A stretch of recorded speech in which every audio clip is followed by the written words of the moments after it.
سلام او ستړي مشئ. دا د نړۍ په 100 هیوادونو کې تر 3 میلیونو زیات تر 10 په ډیرو ژبو خپور شوی اثر دی. ليکوالۍ ډاکټر سوزان جيفرز ده. کله چې دوی ستا د پرمختګ خنډ ګرځي، تاسو د مثبت لیدلوري او پولینایي رویې تر غوړه کولو وروسته په کورنۍ او ټولنه کې له ځینو مثبتو او منفي غبرګونونو سره مخ کیږئ. ډیری د کورنۍ او ټولنې خلک ستاسو له هغې پخوانۍ رویې سره عادت شوي، نو په دې سره دغه نوی چلند غوره کول به خامخا یو څه ستونزې راولاړوي. مخکې له دې چې د کورنۍ د غړو د چلند په اړه وغږیږو چې څنګه له دوی سره چلند وشي، نورو هغو خلکو ته چې تاسو ورسره اړیکه لرئ نظر وکړئ آیا له دوی سره په اړیکو کې ښه والی احساسوئ او که د دوی د منفي خبرو تر اغېز لاندې یاست. که مو له دغه چلند څخه خوښ نه وي او منفي خبرې درته کوي، همدا یو وخت دی چې د نویو همفکره ملګرو د پیدا کولو لپاره هڅه وکړئ. د اغېزناکو او بریالیو خلکو ملاتړ انسان ځواکمنوي. کله چې په دې پوه شوئ ستاسې ګرد چاپېره منفي فکره ملګري راټول دي، اندېښنه مه کوئ، ځکه همدا پوهېدل خپله حل لار ده. موږ ډیری وخت نه پوهېږو چې ژوند مو د منفي فکر لرونکو تر اغېز لاندې دی، خو کله چې پوه شو هر څه خپله بدلون کوي. څنګه؟ اسانه ده. منفي والی د میکروب په څېر له یو څخه بل ته خپرېږي، خو کله چې مثبت فکر پیلو له منفي فکر خلکو لرې کیږو. زه چې کله په ټولګي کې درس ورکوم محصلین پوښتي دا سمه ده چې له منفي فکر خلکو لرې والی اړین دی، خو موږ له هغو نږدې ملګرو څخه چې له کلونو سره پیژنو څنګه بیلیدای شو. زه په دې اند یم لومړی خو امکان شته چې هغوی ستاسې له دې مثبت بدلون څخه اغېزمن او ځان ستاسې په ډول مثبت وانګیري، او یا هم لکه د ټولنې د نورو هغو په څیر چې بدلون ورته ناشونی ښکاري له ځان سره سم کسان پیدا او ژوند ورسره وکړي.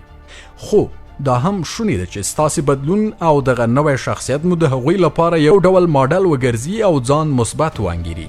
زه د کوم شخصیت په اړه خبرې کوم؟ هغه شخصیت چې تاسو د نورو د بدلون لامل او د ځان په اړه ښه احساس درکوي.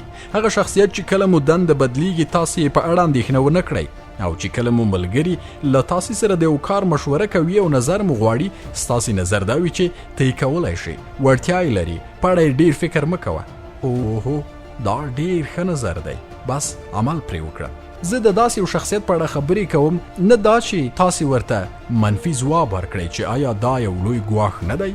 فکر نه کوئ چې بازار کې مسیالان ډیر دي؟ دغه سوداګري چې ته پیلوي ډیره نورو مخکې پیل کړې که ناکام شي. لږ خو د راتلونکي په اړه فکر وکړه. زه فکر نه کوم چې ته به دغه کار وکړی شي، ښه به وي چې پرېږدې. که دې له هر چا دغسې ځوابونه واورېدل، ښه دا د لاره ترې بیله کړئ. د خپلو ملګرو په لست کې له هغو سره په لاره ځئ چې راتلونکي ته مو په مثبت نظر ګوري. مریلن فرګوسن وایي که غواړئ له سختو اوبو واوړئ، د هغوی ملګرتیا وکړئ چې له ستونزو سره عادت او د پل جوړول یې زده وي. دا ښه ده چې نور کنټرول او لاره ور وښیئ، خو ځینې وخت د هغوی ملګرتیا او یا هم تر لاس لاندې کار کول ښه وي چې تاسو ته په ستونزو کې لار درښیي. د مثبت فکر خلکو په اړه دا نظر دی چې دوی ژوند ډیر جدي نه ګڼي. دا د بې پروایۍ په معنا نه دی، بلکې د دوی فکر ټول په اوس متمرکز او د نامعلوم راتلونکي په اړه اندېښنه نه کوي. زه په دې اند یم چې له همدا اوسه د مثبت فکره ملګرو په لټه کې شئ، د داسې خلکو په لټه کې چې هدف لرونکی ژوند لري او تل د پرمختګ په حال کې وي. د نویو مثبت فکره ملګرو شتون به مو د منفي فکرو لپاره یوه ستونزه وي، خو په یاد ولره چې کله یې له نظر سره همغږي ونه لري، دغه منفي فکره به خپله له تاسې لاره بیله کړي. کیدای شي دا پوښتنه در سره پیدا شوې وي چې داسې ملګري څنګه پیدا کړو.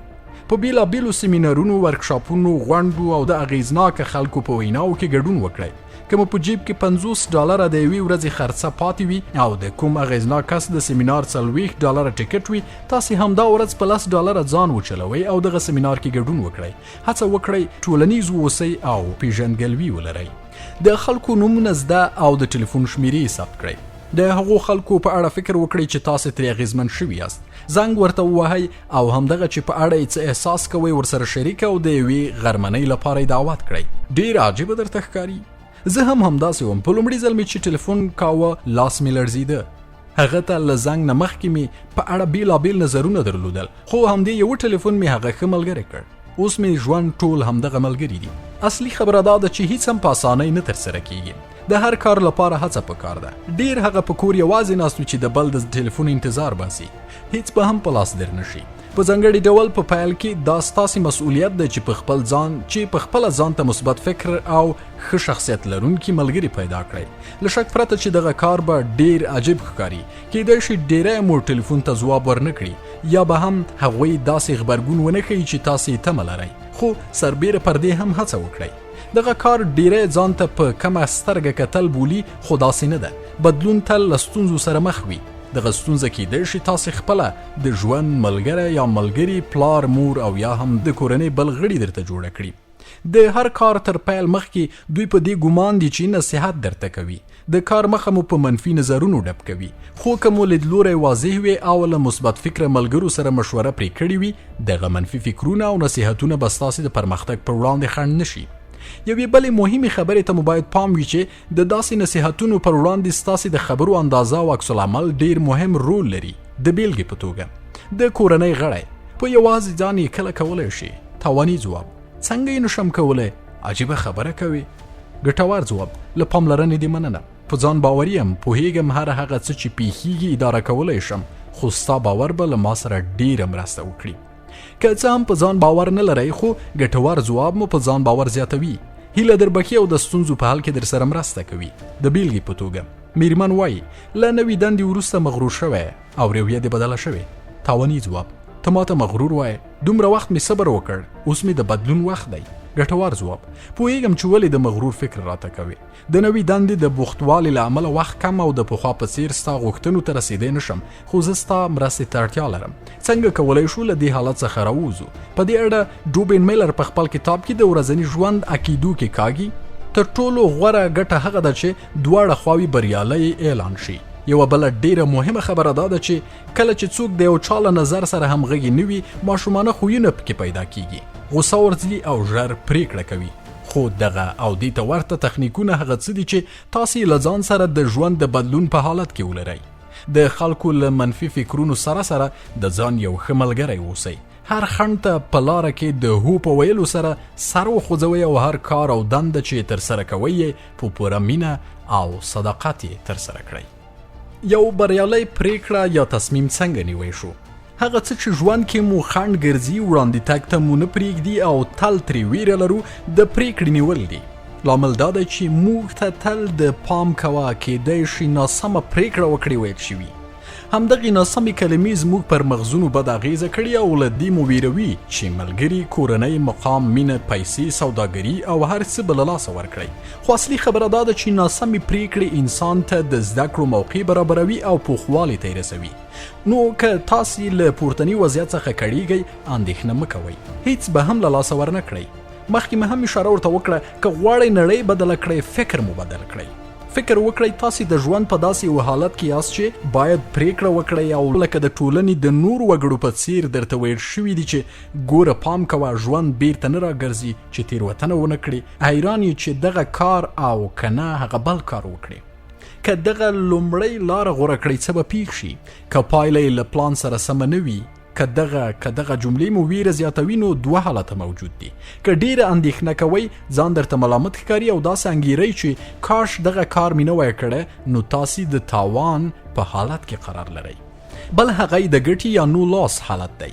که داسې فکر وکړئ چې تاسې له دوه غورویو الف او ب سره مخ یاست، که داسې وانګیرئ چې دواړه سم دي او که هره یوه غوره کړم، په نورو لارو د زده کړو او تجربو لپاره فرصتونه دي، که څه هم پایله هر څه وي، تاسې ګټونکي یاست. دا ټول زموږ په لیدلوري پورې اړه لري. په لومړي حالت کې که د دندې د بدلون موقع برابره شي، نو ذهن ته به مو دا ډول فکرونه راځي، که مې اوسنۍ دنده پرېږدم او نوې دندې ته لاړ شم، مسؤلیتونه به مې زیات وي. ښه، که مې له هغې دندې وباسي څه به کوم؟ منم چې ښه دنده ده، خو که هر څه زما په خوښه نه وي بیا؟ خو بل لوري ته د ګټې د حالت له مخې زموږ ذهن په دې ډول فکر کوي چې پیښیږي، کولی شم کنټرول یې کړم. که څه هم دندې په ستونزو سره پیدا کیږي، خو که مې له لاسه ورکړه، باوري یم چې بله پیدا کولی شم. غوره بیلګه یې ارواپوه الکس دی. پلار یې وکیل و، د پلار په مشوره یې د حقوقو پوهنځی پیل کړ. بااستعداده محصل و، خو تر 2 کاله زده کړو وروسته پوه شو چې تر وکالته د ارواپوهنې پوهنځی ورته ښه دی، ځکه چې په دې سره کولی شي خلکو ته خدمت وکړي. تر پریکړو وروسته یې خبره له پلار سره شریکه کړه، خو هغه یې په دغه پوهنځي کې له داخلي سره مخالفت وکړ او د پیسو د نه ورکولو پریکړه یې وکړه. که څه هم د الکس لپاره ګرانه وه خو هغه د دغه فیس د پوره کولو لپاره 2 کاله په یو ساختماني شرکت کې کار وکړ. هلته یې د یو ملګري په مرسته د خپل ژوند ملګري ومنده او واده وکړ. نوموړي تر 2 کاله وروسته خپل زده کړې پیل او د یو سکالرشپ په مرسته یې تر ډاکټرا پورې ورسولې. کله چې زه خپل زده کوونکو ته د ګټې ماډل تشریح کوم دوی د حقیقت له نړۍ لرې بولي. لکه مخکې مې چې اشاره ورته وکړه موږ ته ویل شوي دي چې منفي فکرونه حقیقت او مثبت هغه بیا له حقیقي نړۍ لرې دي. موږ د ګټې ماډل پایلو ته له منفي زاویو فکر کوو. د دندې له لاسه ورکول د ژوند د پای ته رسیدو په معنا بولو. موږ په ټولنیز ژوند کې داسې رالوی شوي یو چې فرصت یعنی پیسې، مقام، منزلت او کامیابي. خو زه غواړم تاسې کامیابۍ ته له یوې بلې زاویې وګورئ. د پریکړې تر نیولو مخکې او وروسته به لاندې ټکه له تاسې سره مرسته وکړي چې ویره مو ختمه او هدف ته په اسانۍ ورسیږئ. له پریکړې مخکې خوندیتوب د ډیرو شیانو د لرلو په معنا نه بلکې د شیانو د اداره کولو په معنا دی. نو که توان لرئ چې د دریغه کلمې ځواب په زه کولی شم سره ورکړئ نو ویره به مو ختمه او د ګټې له ماډل به مو په ښه توګه استفاده کړې وي. د ګټې په ماډل غور کول نړۍ د نوو کارونو او تجربو د زده کولو لپاره یو فرصت دی. ما ته د هرې پریکړې پایله قبوله ده او په تاوان کې نه یم. په دې کتاب کې له دې او دې ته ورته ازموینو ګټه واخلئ او ذهن ته مو د هغو فکرونو د ننوتلو اجازه ورکړئ چې تاسې ته یو څه درکولی شي. کورنۍ دنده مو وکړئ. که د پریکړې د نیولو پر مهال له مسلکي کسانو سره مشوره وکړئ ځینې به ستا د فکر مخالف وي خو ډیری نور به مو وهڅوي. د اغیزناکو او مسلکي کسانو په غوره والي کې پام وکړئ. هغوی چې وړاندې تګ ته مو هڅوي سم او هغوی چې هره شونې لاره مو په مخ تړي او منفي نظر درکوي ستاسې په ګټه نه دي. هر هغه څوک چې تاسې د مشورې کولو پر مهال سپکوي، منفي لیدلوری لري او وړاندې تګ مخه مو ډب کوي له خبرو کولو یې ډډه وکړئ. د بیلګې په توګه که د مشورې پر مهال چا درته وویل چې دغه کار به مو راتلونکی وګوښي مه یې کوه خو بل هغه بیا درته وویل چې ته یې کولی شي او وړتیا یې لري نو دا څرګنده ده چې تاسې د چا خبرو ته غوږ دی او عملي کوئ یې. لومړیتوبونه وټاکئ. موږ له ماشومتوبه هر هغه څه کوو چې نور یې راته وایي. اصلي خبره دا ده له ځانه وپوښتو چې څه غواړو. کیدای شي له ډیرو سره اوس مهال د دې پوښتنې ځواب نه وي خو دا باید معلومه شي چې کومه هغه مناسبه لاره هدف ته د رسیدو لپاره شته. ژوند جدي مه نیسه.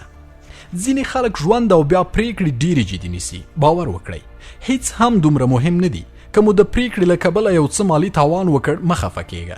د پیسو له لاسه تلل به زده کړې. که مو واده وکړ مه خفه کیږه. دا به زده کړې چې ګډ ژوند څنګه وکړي. که مو د ژوند ملګری یا ملګري له لاسه ورکړل دا به زده کړې چې یوازې ژوند یعنی څه. له پریکړې وروسته منفي فکر مه کوه. موږ راتلونکي کنټرولولی نه شو نو تر پریکړې وروسته مو ذهن له بیلابیلو منفي فکرونو لرې وساتئ او د هغه څه په اړه اندېښنه مه کوئ چې غیر ارادي وي. تر پریکړې وروسته مسؤلیت ومنئ. دا به لږ ستونزمنه وي. ډیری وخت موږ د پریکړو د پایلو ملامتیا پر نورو وراچوو. که زه ووایم چې د ونډو په مارکیټ کې زما د تاوان لامل دلال یا بروکر دی چې ماته یې د یوې داسې کمپنۍ ونډې راوښودې چې بیې یې ښکته راغلې نو منطقي به نه وي ځکه پریکړه زما وه او هیچا زور راباندې نه و کړی. دې تاوان د زده کړو یو فرصت راکړ چې د ونډو د مارکیټ په اړه څیړنه وکړم او هر وخت د دلال پر خبرو باور ونه کړم.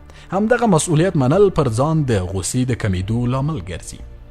خوندي نه بلکې صحیح کړه. که مو پایلې له پریکړې سره سمې نه وي په یوه بله لاره هڅه وکړئ. موږ ډیری وخت په ښې پریکړې پسې ګرځو خو که یوه لاره بریالی نه وي 100 نورې لارې شته چې تاسې بریا ته رسوي. موږ د پریکړو پر مهال که د خلکو له غبرګونونو سره مخ کیږو د بیلګې په توګه څنګه کیدای شي چې ته دې د غاښونو طب پرېږدې او معالجوي طب پیل کړې. کلونه دي ضایع وخت او پیسې دي ولګولې خو که تاسې له داسې غبرګونونو سره مخ کیږئ ورته ووایئ چې زما د تیر وخت ضایع نه بلکې د زده کړو یوه موقع وه او اوس وخت راغلی چې بدلون وکړم. ډیری کسان به په هغه څه کې بند پاتې یاست چې زده کړې مو پکې کړي او پیسې مو لګولې دي او اوس چې په بله لاره ځئ شرم درته ښکاري. سټیوارټ ایمري په خپل کتاب حقیقت کې د لارې د بدلون په اړه یو ماډل ویستلی چې انساني پریکړې په طبیعي ډول له غوښتنو سره سمې پایلې نه لري خو مهمه دا ده چې دا پریکړې په کوم ډول سمې او هدف ته د رسیدو لپاره باید له هرې شونې لارې کار واخیستل شي.